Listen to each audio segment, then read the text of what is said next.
আলা বিযিকরিল্লাহি তাতমাইন্নুল কুলুব। আল্লাহ রাব্বুল ইজ্জা ওয়াল জালাল বলেন, আলা বিযিকরিল্লাহি তাতমাইন্নুল কুলুব। আলা মানে সাবধান, বিযিকরিল্লাহ আল্লাহর জিকির দ্বারা তাতমাইন্নুল কুলুব বান্দার অন্তর শান্তি হয়। বলেন সুবহানাল্লাহ। আল্লাহ তাআলা বলেন, কেবল জিকিরের মাধ্যমে জিকির শান্তি হয়, দুনিয়ার গানের মাধ্যমে জিকির অন্তর শান্তি হয় না, দুনিয়ার অন্য কোনো গান বাদ্যের মাধ্যমে অন্তরে শান্তি হয় না। একমাত্র শান্তি হয় বিযিকরিল্লাহ আল্লাহর জিকিরের মাধ্যমে, তাতমাইন্নুল কুলুব অন্তরের প্রশান্তি হয়। তাহলে জিকির যে যত বেশি করবে তার অন্তরের মধ্যে তত শান্তি আসবে। কি আসবে? শান্তি আসবে। যাদের কষ্ট হয় এইভাবে বসে, দাদা এইভাবে বসে, কষ্ট হয় অনেকের একভাবে বসতে কষ্ট হয়ে যায় না, যার যেভাবে সুবিধা হয় সেইভাবে বসে। এই কারণে জিকির বেশি বেশি করার জন্য তৈরি আছি। আর জিকিরের সবচেয়ে বড় ফায়দা, আল্লাহ তাআলার চিন্তা অন্তরের ভিতরে আসবে। কি আসবে? মুরাকাবা, আল্লাহর মুরাকাবা অন্তরের ভিতর ফিট হবে। আল্লাহর মুরাকাবা যখন অন্তরে ফিট হবে, এই মুরাকাবার দৌলত যখন কোনো বান্দার হাসিল হয়ে যাবে, মুরাকাবা যারা নিয়মিত 2 সপ্তাহ পড়ছি, কম বেশ চিনি না, শেষে যে লাইট বন্ধ করি আল্লাহর দিক তাকায়া সাক্ষী দেবেন, ওই সময়ের হালাত আর পুরো সপ্তাহের হালাত কি এক থাকে? হ্যাঁ বলেন তো বলেন। ওই সময় যে অবস্থা হয় আল্লাহর জন্য, কবরের জন্য যে অবস্থাটা আমাদের মধ্যে তৈরি হয়, সারা সপ্তাহে অবস্থা হয়, মসজিদের বাইরে গেলে আর হয় না। কিন্তু আল্লাহর যারা ওলি, তাদের এই মুরাকাবা করতে করতে এই অবস্থা হয়ে গেছে, হর হামেশা 24 ঘন্টা তাদের এই রকম চিন্তা সব সময় তাদের থাকে। কোন সুবহানাল্লাহ। এই অবস্থা তৈরি করার জন্য এই ট্রেনিং। এই অবস্থা যখন আপনার আমার হয়ে যাবে, তখন আপনি আর আমি সফল কাম। আপনি আর আমি কি? সফল কাম। এই কারণেই আম্মাজান আয়েশা রাদিয়াল্লাহু তাআলা আনহা তিনি বলেন যে রাসূল কারীম সাল্লাল্লাহু আলাইহি ওয়াসাল্লাম একদিন ঈশার নামাজ পড়ার পর আমার ঘরে আসলেন, আয়েশা আমার সাথে শুয়ে গেলেন।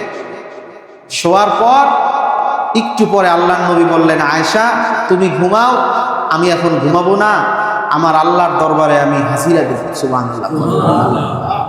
তারপর আল্লাহর নবী সাল্লাল্লাহু আলাইহি ওয়াসাল্লাম ল্যাপ ফালায়া যখন আল্লাহর নবী নামাজের মধ্যে দাঁড়ায় গেলেন, নামাজের মধ্যে দাঁড়ানোর পর আল্লাহর নবী একটা আয়াত পড়ে আর কান্না করে, একটা আয়াত পড়ে আর কান্না করে। আয়াতটা হইল, আল্লাযীনা ইয়াযকুরুনাল্লাহ কিয়ামান ওয়া কুউদান ওয়া আলা জুনুবিহিম ওয়া ইয়াতাফাক্কারুনা ফী খালকিস সামাওয়াতি ওয়াল আরদ রব্বানা মা খালাকতা হাযা বাতিলা সুবহানাকা ফাকিনা আযাবান নার। আল্লাহর নবী সাল্লাল্লাহু আলাইহি ওয়াসাল্লাম নামাজের ভিতরে এই আয়াতটা বারবার পড়ে আর কান্না করে। আল্লাহর নবী এইভাবে এই আয়াতটা তেলাওয়াত করতে করতে সারা রাত পার করে দিলেন। বলেন সুবহানাল্লাহ। ফজরের সময় বেলাল রাদিয়াল্লাহু তাআলা আনহু মসজিদে নববীর ভিতরে ফজরের আযান দিয়া দিল। দেওয়ার পর বেলাল আল্লাহর নবীকে ডাকতে আসলো। আল্লাহর নবী সাল্লাল্লাহু আলাইহি ওয়াসাল্লাম তাড়াতাড়ি নামাজ শেষ করে দিলেন। আম্মাজান আয়েশা বলেন, আল্লাহর নবী আপনার জীবনের তো কোনো গুনাহ নাই, সামনেও গুনাহ নাই, পিছেও গুনাহ নাই, তারপরেও আপনি কেন না ঘুমাইয়া নামাজের মধ্যে কাঁদতে কাঁদতে পুরা রাত আপনি অতিবাহিত কইরা দিলেন? আল্লাহর নবী সাল্লাল্লাহু আলাইহি ওয়াসাল্লাম বলে, আয়েশা আফালাম আকুন আবদান শাকুরা, যে আমার আল্লাহ আমার জীবনের সব গুনাহ মাফ করে দিল, ওই আল্লাহর শুকর গুজার বান্দা কি আমি নবী মুহাম্মদ হব না? সাল্লাল্লাহু আলাইহি ওয়াসাল্লাম। আল্লাহর নবী সাল্লাল্লাহু আলাইহি ওয়াসাল্লাম তারপরে আম্মাজান আয়েশাকে বললেন, আয়েশা আমি কিভাবে ঘুমাবো বলো? অথচ আজকে জিব্রাইল আমার নিকট এমন একটি আয়াত নিয়ে আসছে, যেই আয়াতটা হইল ইন্না ফি খালকিস সামাওয়াতি ওয়াল আরদ আল্লাযীনা ইয়াযকুরুনাল্লাহ কিয়ামান ওয়া কুউদান ওয়া আলা জুনুবিহিম ওয়া ইয়াতাফাক্কারুনা ফি খালকিস সামাওয়াতি ওয়াল আরদ। আয়াতের অর্থ হইল আল্লাযীনা ইয়াযকুরুনাল্লাহ, যে সমস্ত বান্দারা সব সময় যারা জ্ঞানী, উলুল আলবাব জ্ঞানী বান্দা, তারা যে সমস্ত বান্দারা কিয়ামান দাঁড়ানো অবস্থায়, ওয়া কুউদান বসা অবস্থায়, ওয়া আলা জুনুবিহিম শোয়া অবস্থায় আল্লাহ তাআলার জিকির তারা বেশি থেকে বেশি করে।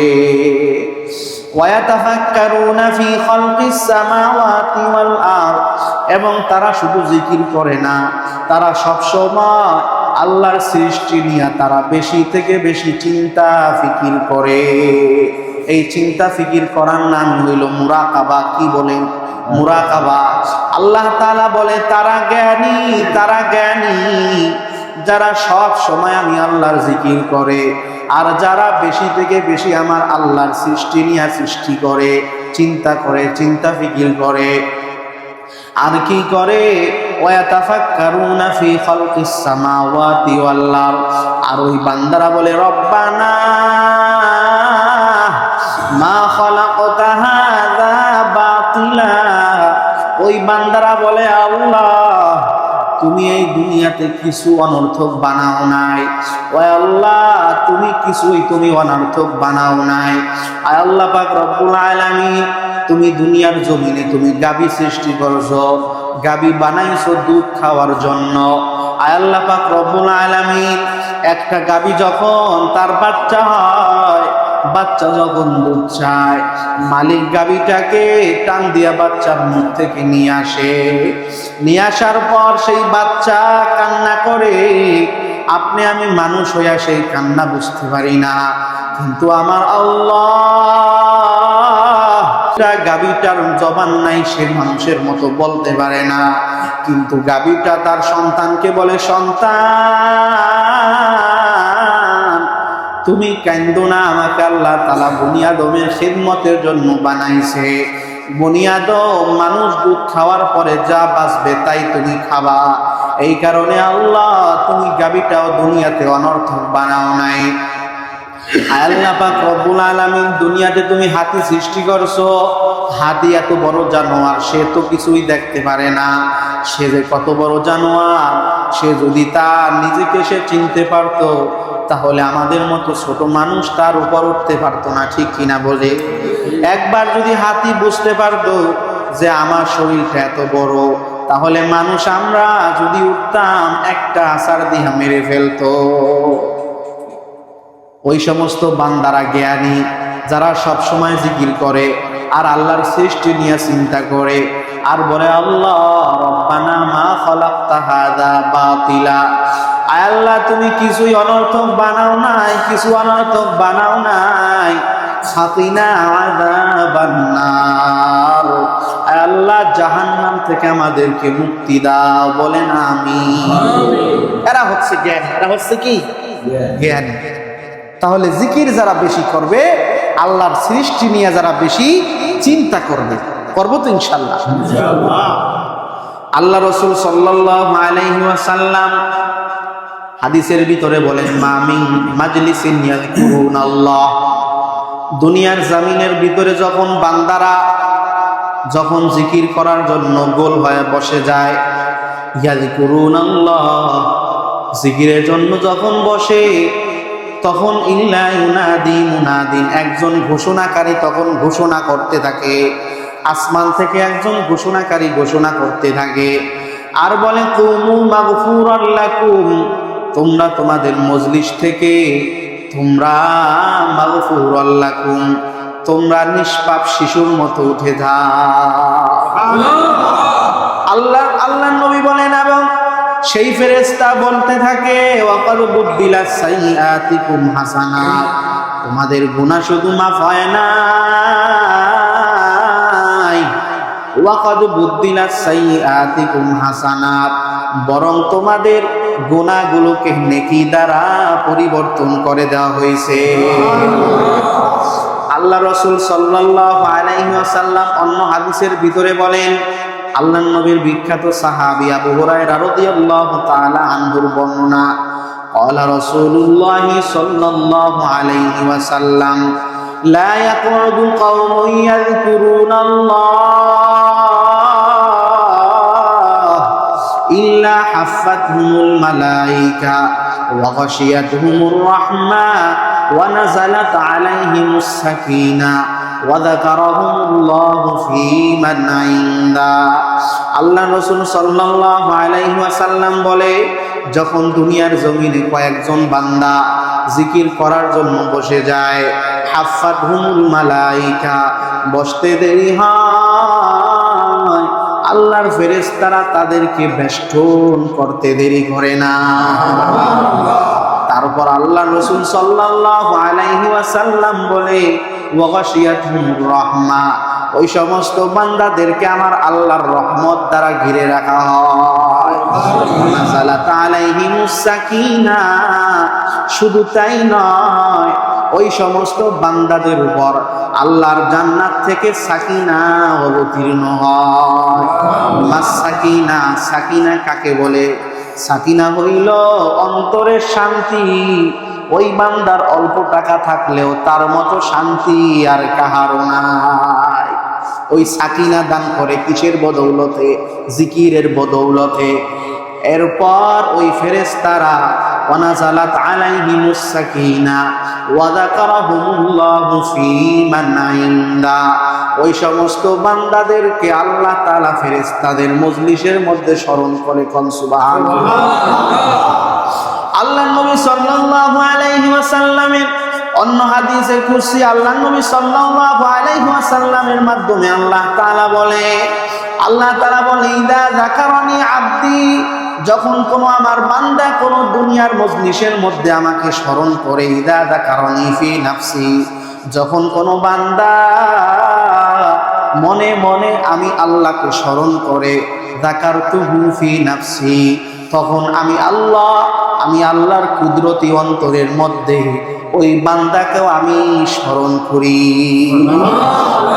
হাদিসে কুরসিতে আল্লাহ বলে, হাবিব ওয়া ইযা যাকারানি ফি মালাইন, আর যখন কোনো বান্দা আমি আল্লাহকে দুনিয়ার কোনো বৈঠক মজলিসের মধ্যে আমাকে স্মরণ করে, যাকারতুহু ফি মালাইন খায়রিন মিনহু, তখন আমি আল্লাহ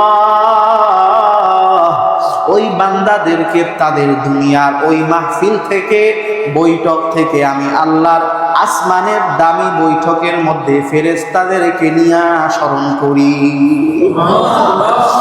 অন্য জায়গায় আল্লাহ রাসূল সাল্লাল্লাহু আলাইহি ওয়াসাল্লাম বলে, আল্লাহ তাআলা তখন ফেরেশতাদেরকে বলে, ফেরেশতারা, আমার বান্দারা আমার জন্য কেন বসছে বা বলো? তখন আল্লাহ তো সব জানে, তারপরেও ফেরেশতাদেরকে জিজ্ঞেস করে। ফেরেশতারা তখন বলে, আল্লাহ, তোমার বান্দারা তোমাকে পাওয়ার জন্য বসছে।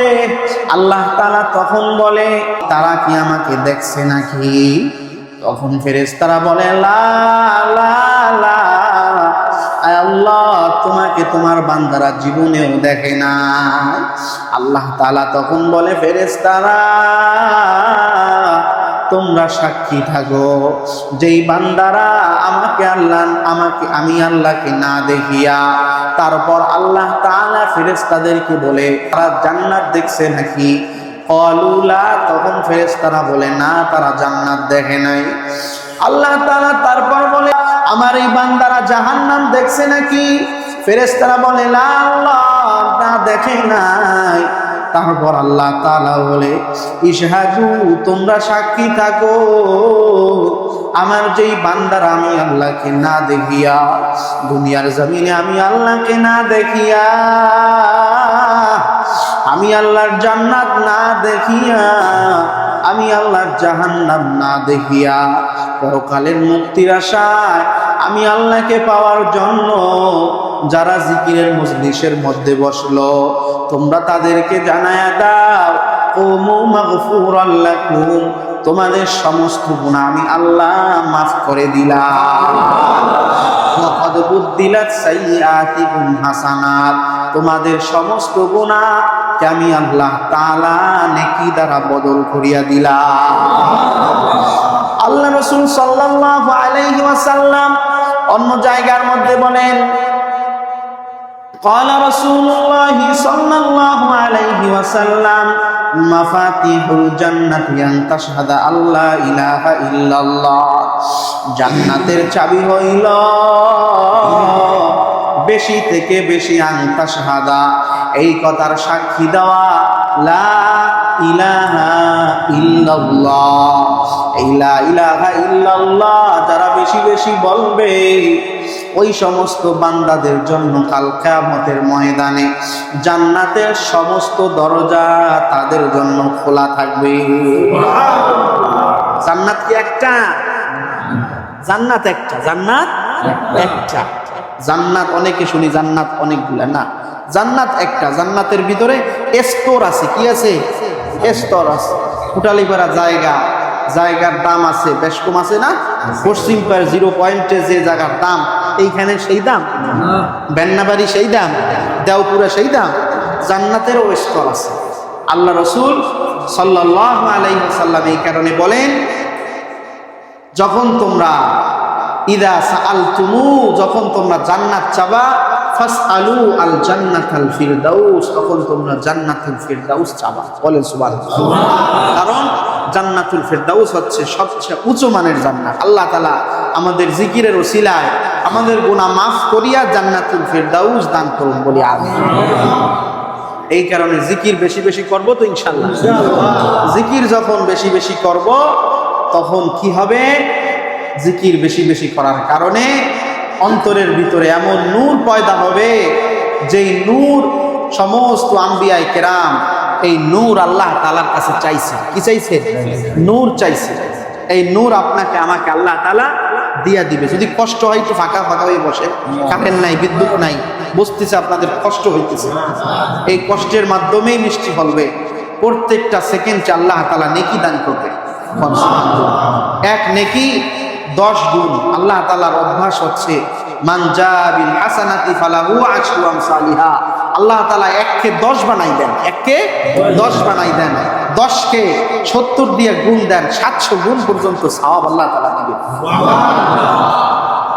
তো বলছিলাম জিকিরের দ্বারা নূর পয়দা হবে অন্তরের ভিতরে, যেই নূর সমস্ত আম্বিয়ায়ে কেরাম এই নূর চাওয়ার জন্য বহুত চেষ্টা করছেন এবং চেয়েছেন আল্লাহর কাছে। আল্লাহ রাসূল সাল্লাল্লাহু আলাইহি ওয়াসাল্লাম তিনিও নূর চাইছেন। তিনি কি বলেন? আল্লাহুম্মা জাআলনি